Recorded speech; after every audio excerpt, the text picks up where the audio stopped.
Hello viewers, I Muhammad Abdul Habib. Welcome you all to our channel Habib Sa Classes. In this video, we'll be discussing Unit 3, Chapter 3, Accounting for Not-for-Profit Organizations. And the topic that we are going to discuss is Income and Expenditure Account. Here is the question, page number 128, question number 8. From the following receipts and payments account and other details of Laharika Charitable Trust, prepare Income and Expenditure Account for the year ended 31st March 2020. तो अब यहाँ पे receipts and payments का account बना हुआ है और अपने को इनकम एंड एक्सपेंडिचर अकाउंट बनाना है। ये प्रॉब्लम किसका है? लहरिका चैरिटेबल ट्रस्ट वालों का है। कौन से साल का है? 31 मार्च 2020। तो मार्च के मंथ का है, 31 डेट का है और साल 2020 है। So as the year is ending on 31 March 2020, it is beginning in the year 2019। 2020 में खत्म हो रहा, इसका मतलब क्या? ये 2019 में शुरू हुआ। So our current year is 2019 to 2020. So we are given with receipts and payments provided with some additional information. So the adjustments are given as subscriptions received in advance 1500. एक adjustment subscription पे है. Then we have outstanding rent. दूसरा adjustment rent पे है. तीसरा we have the value of investment is 40,000 and rate of interest is 3%. तो तीसरा adjustment investment पे है. Then we have adjustment as donations are received for prizes to be awarded by the trust. So यहाँ पे donations पे है. So we have 4 adjustments: subscriptions, outstanding rent, investment and donations. So here is the solution. First we'll be writing the heading as income and expenditure account of Laharika Charitable Trust for the year ended 31st March 2020. And the format for income and expenditure account is expenditure amount rupees, income amount rupees. Towards extreme left we'll be writing DR debit and towards extreme right we'll be writing CR credit. So first we'll start with receipts. Receipts में पहली चीज क्या है? Opening balance 20,450। Receipts and payments में opening balance, closing balance दोनों भी record करते। But coming to income and expenditure account, हम ना ओपनिंग बैलेंस रिकॉर्ड करते ना क्लोजिंग बैलेंस रिकॉर्ड करते। So opening balance 20,450 will not be shown in income and expenditure account. Then we have to subscriptions 21,250 including 750 for 2018 to 2019। अपना problem कब खत्म हो रहा है? 2020। तो शुरू कब हुआ? ये 2019। तो इसका मतलब क्या है? करंट ईयर का जो अमाउंट है 21,250, इसमें से 750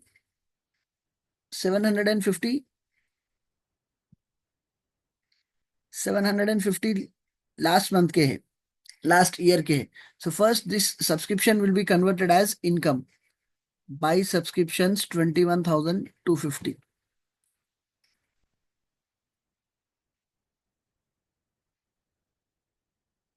बाय सब्सक्रिप्शंस 21,250। इसमें से प्रीवियस ईयर का अमाउंट क्या करेंगे? हम सब्ट्रैक्ट करेंगे, less previous year 750। So 21,250 minus 750, 250 minus 250, 500, 21 minus 500, 20,500, 20,500. Then we also have another adjustment on subscription. Subscription received in advance 1,500. तो अब ये 1,500 नेक्स्ट ईयर के अमाउंट है। नेक्स्ट ईयर का अमाउंट भी हम क्या करेंगे? सब्ट्रैक्ट करेंगे। So less the subscriptions received in advance, less subscriptions received in advance 1,500. So it is 19,000. So हम outer column में 19,000 बताएंगे। Then after subscriptions we have life membership fees 1,300. So life membership is of capital nature, क्योंकि life membership का पैसा सिर्फ एक ही बार आता, ये कैपिटल नेचर का है तो हम इसको रिकॉर्ड नहीं करेंगे। Then we have interest on investments 1,000 rupees. We have adjustment on it. Adjustment क्या है? The value of investment is 40,000 and rate of interest is 3%। तो हम 40,000 अगर इन्वेस्ट कर रहे हैं तो इस पे अपने को रेट ऑफ इंटरेस्ट जो मिलेगा वो 3% मिलेगा। Here is the calculation for it. If you are investing 40,000, we'll get a return of 3%. So 40,000 into 3 by 100, it is 1200। इसका मतलब अगर हम 40,000 इन्वेस्ट कर रहे हैं तो उस पर 3% के हिसाब से अपने को 1200 रुपये मिलेंगे। सो क्वेश्चन में क्या दिया हुआ है, इंटरेस्ट ऑन इन्वेस्टमेंट्स 1000 रुपीज। इसका मतलब 40,000 रुपये अपने को 3% के हिसाब से 1200 रुपये आना, बट आए कितने, 1000 rupees. So first this will be shown as income by interest on investment, by interest on investment, by interest on investment 1000 rupees आ गए, और 200 आना है, तो हम उसको ऐड करेंगे, add accrued interest on investment, और 200 रुपये आना है। So the total amount 1200 will be shown in outer column. Then after investments we have, after interest on investments we have donations 10,000। Donations कितने तरह के रहते हैं, दो तरह के रहते हैं, general donation, specific donation. General donation किसको बोलते हैं, the donor of the amount will not specify the purpose for which the amount is to be utilised, उसको हम जनरल डोनेशन बोलते हैं। स्पेसिफिक डोनेशन किसको बोलते हैं, the donor of the amount will specify you the purpose for which the amount is to be utilised. तो अब यहाँ पे डोनेशन सिर्फ 10,000 दिया हुआ है, but we have an adjustment, तो ये जनरल डोनेशन है, but we have an adjustment on it. Donations are received for prizes to be awarded by the trust. तो अब ये एडजस्टमेंट की वजह से वो डोनेशन क्या हो गया, स्पेसिफिक डोनेशन हो गया। जो भी डोनेशन का अमाउंट है वो प्राइजेस बांटने के लिए मिल रहा, तो अब ये स्पेसिफिक डोनेशन हो गया। So we do not record specific donations in income and expenditure account. So now we are done with all the items of receipts. Now let us have a look on items of payments. So here it is given as by salary 6,000, इसमें से including 400 for the year 2018-2019. So 2000 अपना problem कौन से year का है, 2019 से 2020। कैसा मालूम है, यहाँ पे साल 2020 में खत्म हो रहा, तो ये शुरू कब हुआ था, इससे एक साल पहले ले लेना, 2019 से 2020। So our current year is from 2019 to 2020. So first salaries will be shown as expenditure. Two salaries 6,000, of which we will be subtracting 400 related to previous year. तो यहाँ पे लिखेंगे आप to salaries 6,000, to salaries 6,000 less previous year 400 rupees. So 6,000 minus 400, it is 5,600. Then after salaries we have telephone charges 800. It will be shown as expenditure. Two telephone charges 800. Two telephone charges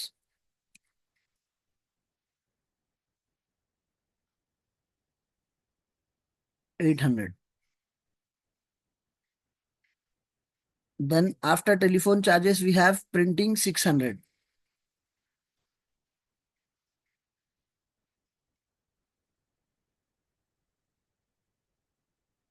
To printing it will be shown as 600.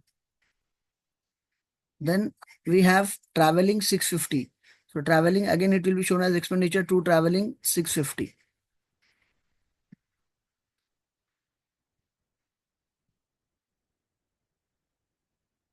To traveling 650. Then after traveling we have rent 5,400. We have an adjustment on rent 450. So first rent will be shown as expenditure. To rent 5,400. To rent 5,400.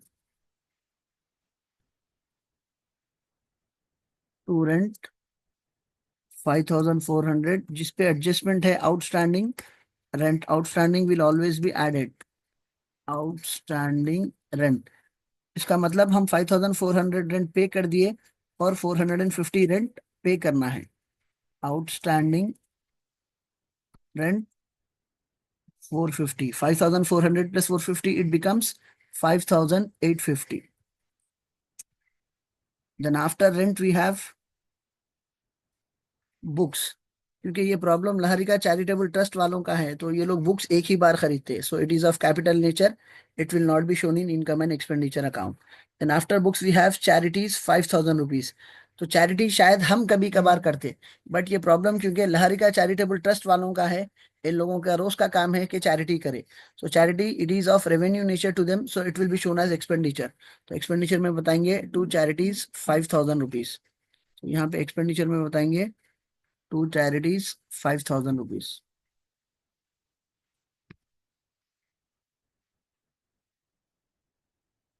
To charities 5,000 rupees. Then after charities we have by balance carried down 32,550. ये closing balance है। So closing balance receipts and payments में रहता, but हम income and expenditure में record नहीं करते।